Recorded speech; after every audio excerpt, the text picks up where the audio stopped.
de 15e région, c'est comme si on est dans une logique d'outre-mer par rapport, donc si on prend l'exemple français. Et cela veut dire aussi donc une assistance toute particulière quand on prend en tout cas le cas de l'outre-mer, les Antilles, comme ça. Et naturellement, 15e région, il ne faudrait pas que ce soit un slogan, il ne faudrait pas que ce soit un vœu pieux.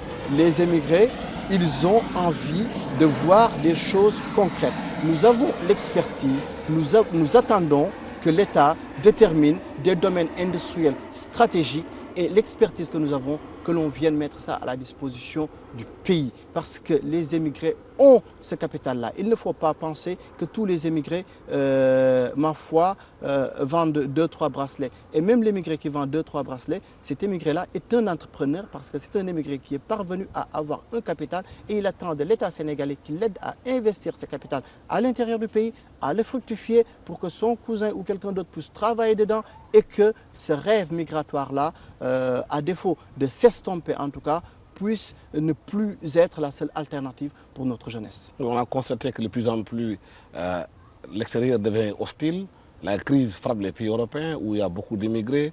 Il y a des violences qui s'exercent sur les immigrés qui sont là-bas.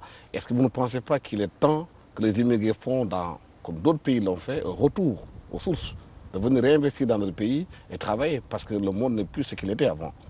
Mais les immigrés, lorsqu'ils font rentrer 690 milliards, mais je pense qu'ils participent, ils contribuent.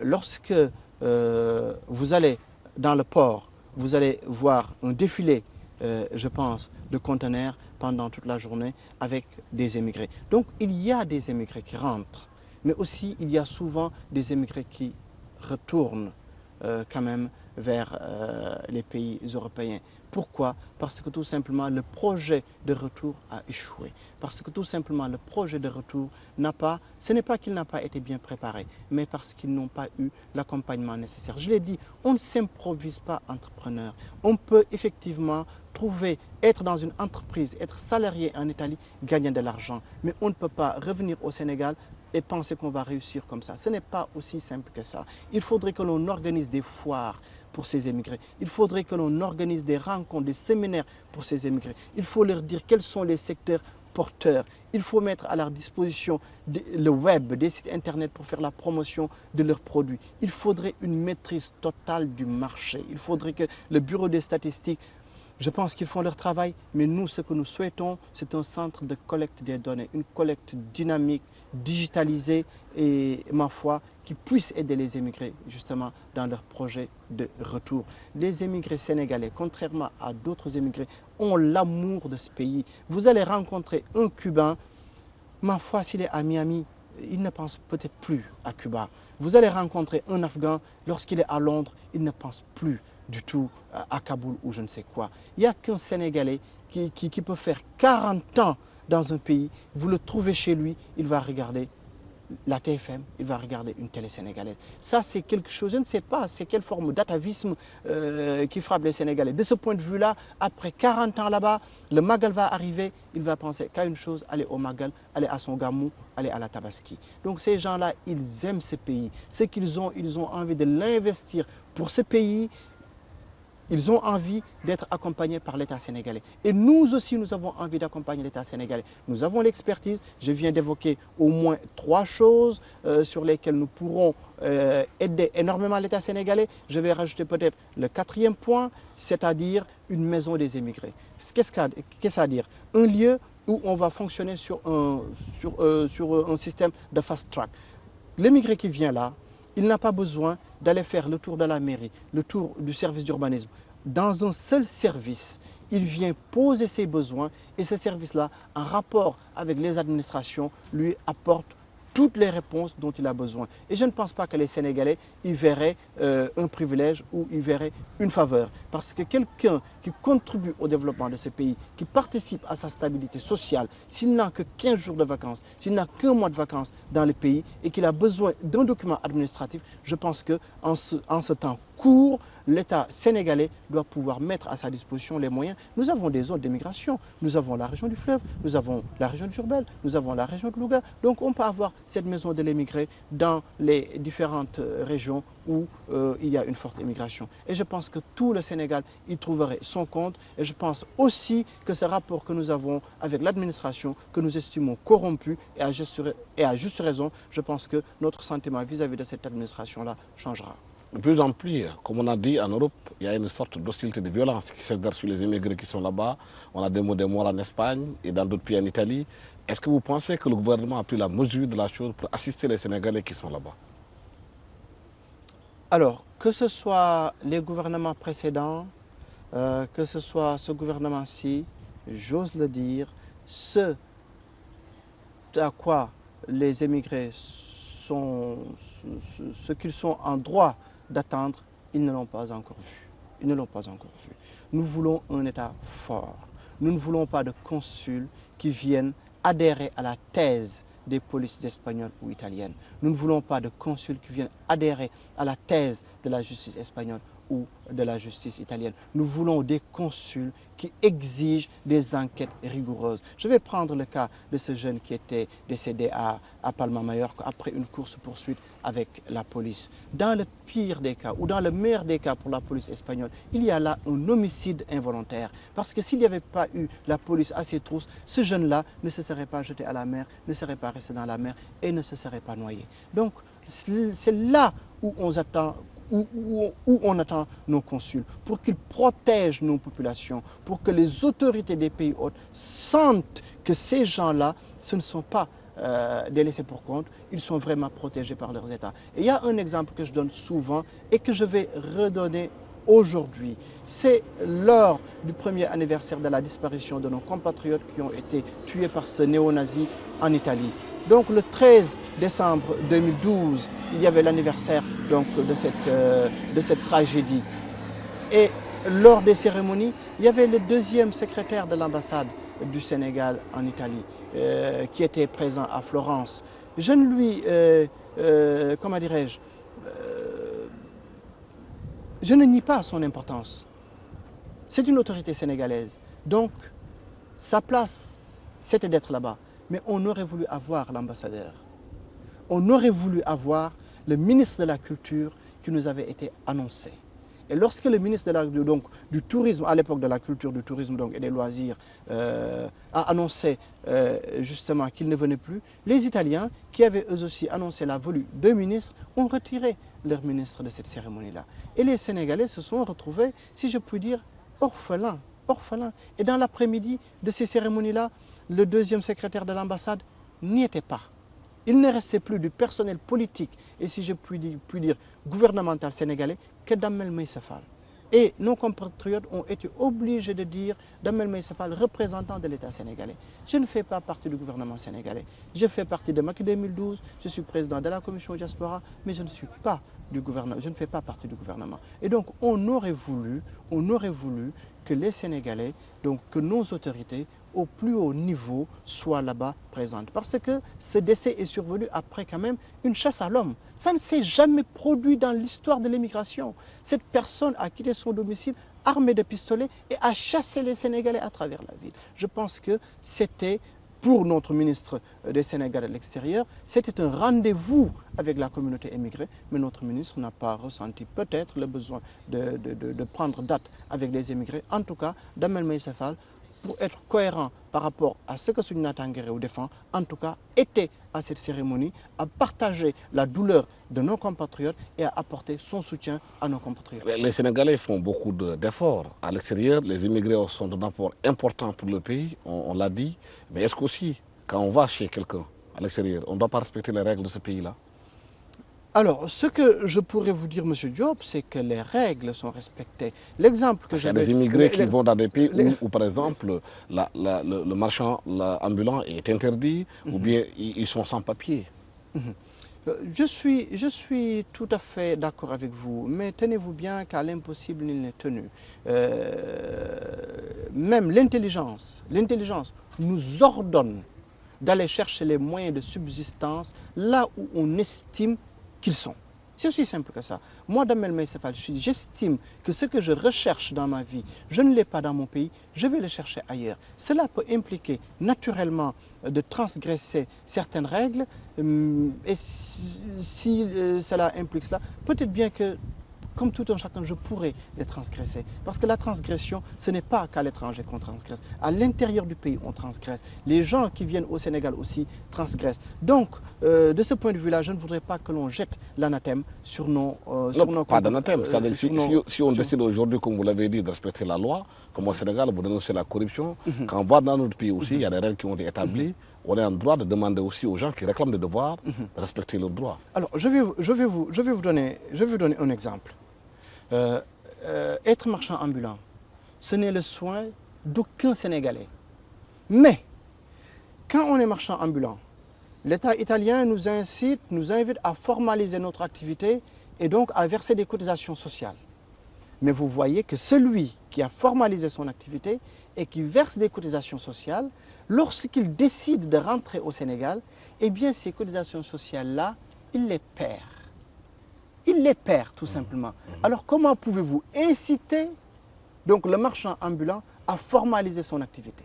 Dès lors qu'il sait que, eh bien, personne n'a envie de vivre jusqu'à 70 ans, jusqu'à 65 ans en Italie en étant vendeur. Les gens pensent revenir et pas être des demandeurs d'emploi, mais être des employeurs, être des pourvoyeurs d'emploi. Donc c'est le souhait. Mais si l'on est convaincu, si l'on a vu son voisin cotiser et au moment de rentrer au pays, il perd toutes ces cotisations-là, mais pourquoi je vais formaliser mon activité? Pourquoi je vais cotiser? Ça, c'est l'exemple d'Italie. Je vous donne l'exemple du Maroc aujourd'hui où l'activité d'ambulant est interdite. Les Sénégalais y vont, vendent, la police marocaine veut les arrêter. Ils s'en prennent à l'ambassade, s'en prennent peut-être aux policiers marocains, alors que cette activité est interdite au Maroc.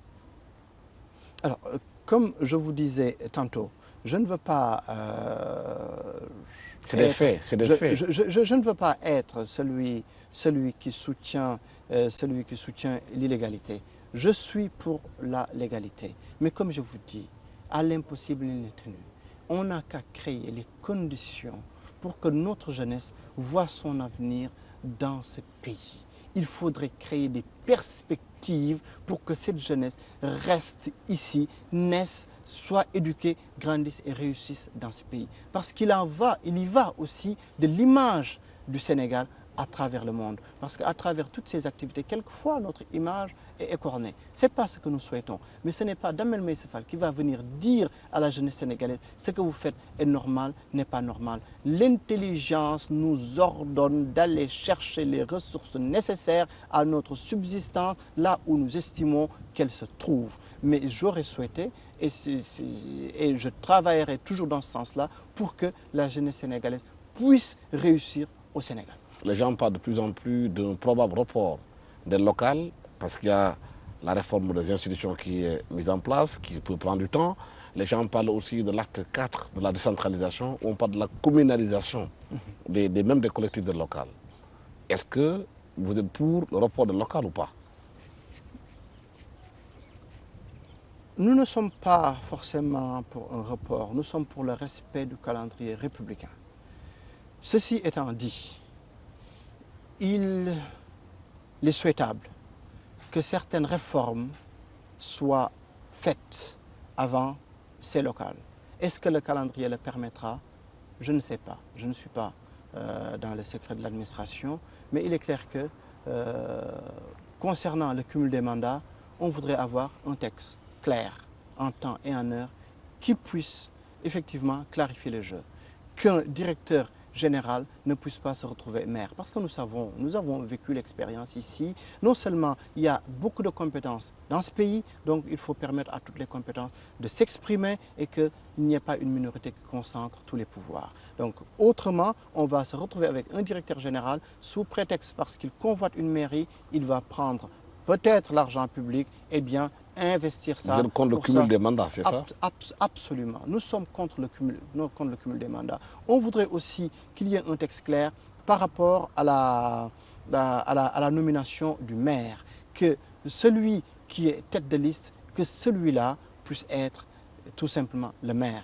qu'on ne fasse pas, qu'on n'élise pas des conseils suffrage direct dans la nomination de maire. Effectivement, qu'il n'y ait pas du micmac, quoi, qu'on ne fasse pas de magouille dans le dos des Sénégalais, qu'on ne se retrouve pas avec un maire qui ne soit pas celui que les Sénégalais auraient choisi. Et les candidatures indépendantes pour les mairies? Nous sommes aussi pour les candidatures indépendantes. Si pour la magistrature suprême, on est pour la candidature indépendante, comment ne pas l'être pour le local? Parce que toutes les personnes, tous les Sénégalais ne sont pas investis dans les formations politiques parce qu'ils les estiment corrompus et pour certains à juste raison. Donc on peut s'exprimer, aimer sa localité, lui apporter quelque chose sans être dans une formation politique. Même si notre souhait, naturellement, nous, à Soninata Nguéréo, c'est que les gens, effectivement, aillent dans les structures politiques. Il y a des structures politiques qui ne sont pas corrompues. Ça existe dans ce pays. Soninata Nguéréo n'est pas corrompu, n'a jamais été aux affaires, n'est mêlé à aucune affaire. Et donc, nous invitons les Sénégalais qui veulent faire de la politique, ils veulent faire de la politique sans avoir aucune tâche, eh bien, de nous rejoindre tout simplement. Mais en tout cas, nous souhaitons que ces 3 points-là soient clarifiés avant qu'il y ait des élections. Donc, si vous le dites ainsi, concernant tous ces points qui seront clarifiés, ça demande quand même du temps pour les clarifier, parce que c'est une réforme qui demande du temps, comme je l'ai dit tout à l'heure. Donc, ce qui veut dire que forcément, on va vers le report de local. Alors, je le disais, nous sommes pour le respect du calendrier républicain. Mais nous sommes surtout pour la défense des intérêts du peuple sénégalais. Si l'intérêt des Sénégalais passe par ce report-là, nous sommes pour ce report. Nous ne sommes pas figés. Nous ne sommes pas figés, nous n'avons pas comme ça des positions tranchées. La seule position sur laquelle nous ne transigerons jamais, c'est l'intérêt des Sénégalais. Voilà, faire prévaloir l'intérêt des Sénégalais par rapport à toute autre chose. Oui. Voilà un point sur lequel nous ne transigerons jamais. Damel Maïssa Fall, vous êtes aussi diplômé de l'Institut français de l'urbanisme. Nous sommes pratiquement au mois de juillet. Bientôt, les premières pluies vont s'installer. Les populations redoutent les inondations. Quel est votre projet aujourd'hui pour lutter efficacement contre les inondations dans les villes, comme chez vous à Thiès? Alors, tout dépend de quoi on parle. Est-ce qu'il s'agit du court terme, donc ces inondations? Là, maintenant. Alors, mon souhait avant toute chose, c'est d'avoir une pluviométrie qui permette à notre agriculture d'aller bien, très bien, de donner de bons rendements sans qu'il y ait d'inondation. Ah bon? Ça, c'est mon souhait premier. Alors, si Mais le technicien que vous êtes, qu'est-ce qu'il propose? Le technicien que je suis s'en remet aux équipes qui sont mises en place justement par le gouvernement pour lutter contre les inondations. Nous avons notre idée là-dessus, mais avoir des idées sans pour autant être aux affaires forcément et surtout... Mais vous avez une idée, partagez-les avec les Sénégalais. C'est quoi votre idée? Comme je l'ai dit et répété pendant la campagne électorale, il ne faudrait pas qu'on se berce d'illusions. Le Sénégal est un pays exempt. Ce n'est un secret pour personne. Donc ce ne sont pas des Chinois qui viendront faire l'assainissement du Sénégal. Ce sont les Sénégalais qui feront l'assainissement du Sénégal. Comment le faire? Mais le cadre doit être posé par l'État. Parce qu'il y a des engins lourds, il y a une réflexion globale qui ne peut être menée que par l'État. Mais je pense qu'en termes d'investissement humain, voilà un vieux terme qu'on n'entend plus. À une certaine époque, au moment de l'ajustement structurel, on parlait d'investissement humain. En tout cas, nous souhaitons une implication des populations dans ce projet-là pour que les choses aillent vite, aillent très rapide, aillent très vite. Parce que si on attend que l'État ait les moyens de réaliser tout cet assainissement, je crains que les populations vivent et revivent d'autres épisodes d'inondation. Donc il faudrait créer un cadre dans lequel l'État, maître d'œuvre, organise les choses, mais trouve les moyens de convaincre les Sénégalais à participer à ce projet-là. Ce sera l'occasion, sans doute, pour notre État de se réconcilier avec cette jeunesse-là qui est à la marge, qui a envie de participer, mais qui ne voit pas comment participer. Mais les populations de Thiès qui vous regardent et celles de Dakar, qui disent oui, nous sommes en face de nous, un technicien. Mais ils ne proposent pas des choses concrètes. Alors, ces populations-là, j'ai été avec elles hier après-midi. J'étais à Nguent, un des quartiers les plus frappés par les inondations. J'étais avec ces populations-là à Nguent, avec certains de leurs représentants qui sont en Navarre, en Espagne, plus précisément dans la ville de Pamplune, à Ale Diop. Je les salue. Donc, même en Espagne, il évoque les inondations à Nguent. Donc, j'ai été voir ces gens-là. Et ces gens sont conscients, justement, qu'il n'y a que l'État régalien qui a les moyens justement de mener ce combat-là. Nous, ce que nous pouvons apporter en tant que politiciens intègres, c'est de travailler à convaincre les populations à participer à cette entreprise-là. Parce que je pense qu'entre un politicien intègre et un politicien estampillé, magouilleur, trafiquant, je pense que le premier a plus de chances de convaincre les Sénégalais à aller dans le sens de cette entreprise-là. Mais aussi, ce sera l'occasion de revenir vers notre administration, celle-là corrompue. Je ne dirais pas que tous les fonctionnaires sénégalais sont corrompus. Bien heureusement qu'ils ne le sont pas tous. Mais en tout cas, si les populations construisent dans des zones inondables, je pense que c'est parce qu'il y a dans l'administration des personnes qui font des choses qui ne sont pas toujours recommandables. Aussi, on peut avoir des dizaines de millions, mais on n'est pas toujours entrepreneur. Et c'est aussi là, je pense, le rôle de l'État d'accompagner nos entreprises pour qu'effectivement, au lieu de venir construire, je ne dirais pas n'importe comment, mais en tout cas construire selon leur méthode, leur dire peut-être bien que si vous faisiez ainsi, en cas de forte pluie, eh bien, les domiciles ne seraient pas en danger. Donc, c'est ce que je peux dire sur le sujet. Nous le disons avec beaucoup d'humilité. Nous ne sommes pas aux affaires, donc les solutions, ce n'est pas nous qui les avons. Nous ne pouvons que formuler effectivement des propositions. Mais naturellement, la première solution, c'est l'assainissement et c'est encore l'assainissement. Merci infiniment à Damel Maïssa Fall d'avoir été avec nous, le président de Sunu Natangué Réew, qui est la voix de la diaspora. Nous avons tenu à l'inviter dans cette émission pour aussi faire un clin d'œil à tous ces immigrés sénégalais qui se battent nuit et jour pour le développement de leur pays, qui sont là-bas pour penser à leur pays. Merci d'avoir été avec nous au cours de cette émission Question Directe. Merci à tous les téléspectateurs de la TFM de nous avoir suivis. Merci à l'équipe technique qui m'a accompagné pour la réalisation de cette émission. Merci. Au revoir.